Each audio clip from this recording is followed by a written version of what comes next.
Hi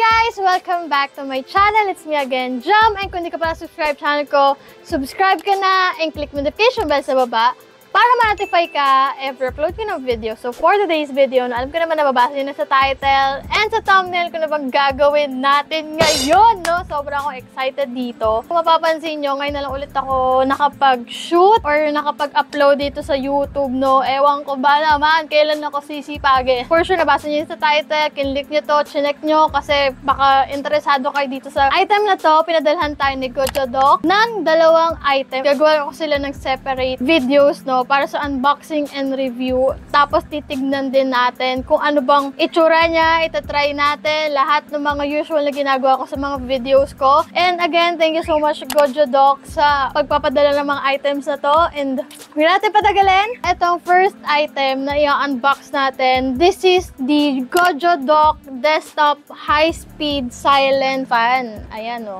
Maganda dito guys is nakikita na agad dito sa packaging niya kung anong itsura. May nakalagay dito na Sakura Pink. Siyempre, pink ang ating pinili. Di na mahalata na favorite natin ang color pink, no? Sige, basahin mo natin yung mga nasa box niya, no? Ang nakalagay dito is 100 speed personal fan, smart LED digital display. Meron din siyang 4,000 mAh large battery capacity.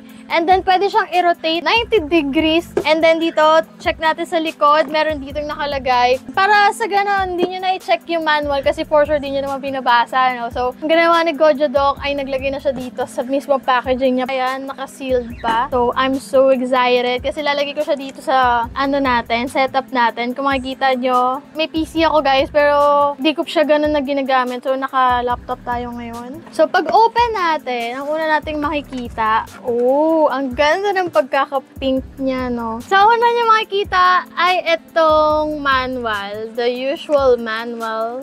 Ayan. And then, the next one is itong charging cable. Itong charging cable niya, guys, is Type-C. Ayan. Ito na yung mismong desktop fan. Oh, ang laki! OMG! Sobrang ganda ng combination ng pink at blue. Yun ang pinaka-favorite combination ko, guys. Pink and blue. Kasi ang sarap sa mata niya, lalo na kapag mga baby pink, baby blue. Woo! It's so ganda. Ang ganda! Ayan o, ayan o. Sobrang minimalist lang ng design niya, guys. Ayan o. Ito ang sinasabing rotation na 90 degrees. I think ito yan o. Ayan o, pwede mong i-rotate na ganyan. Ang maganda dito, guys, pwede siyang ilagay sa wall. Meron siyang bracket base. Ayan o, pwede o. Wall fan. And then dito ang saksakan ng charger niya. Type-C, guys. Makikita nyo dito yung power on and power off. Dito lalabas yung mga kung ilang percent na yung mismong electric fan, no? So, try na natin. In 3, 2, 1, long press. Oh! 80%. So, try na natin taasan.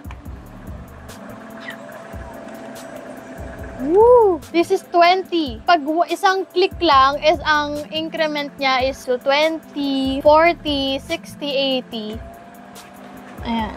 40, 60, 80, 100. So, makikita niyo yung battery percentage na 79.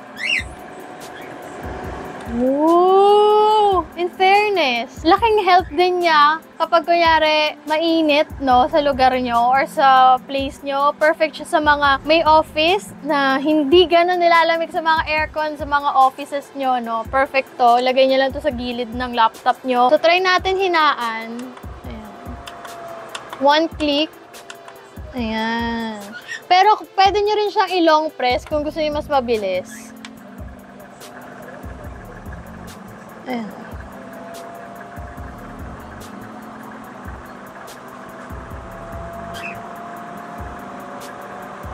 Oh, the long press is so long. In fairness, sa likod oh. Tapos meron lang dito ang logo ng Gojo Doc. I love it. I love the color. Sobrang minimalist. Yung combination ng blue niya, sobrang cute. Sobrang perfect. Kapag nilagay nyo siya sa wall, ganyan lang siya. Ayan, no? Pwede to sa mga dogs.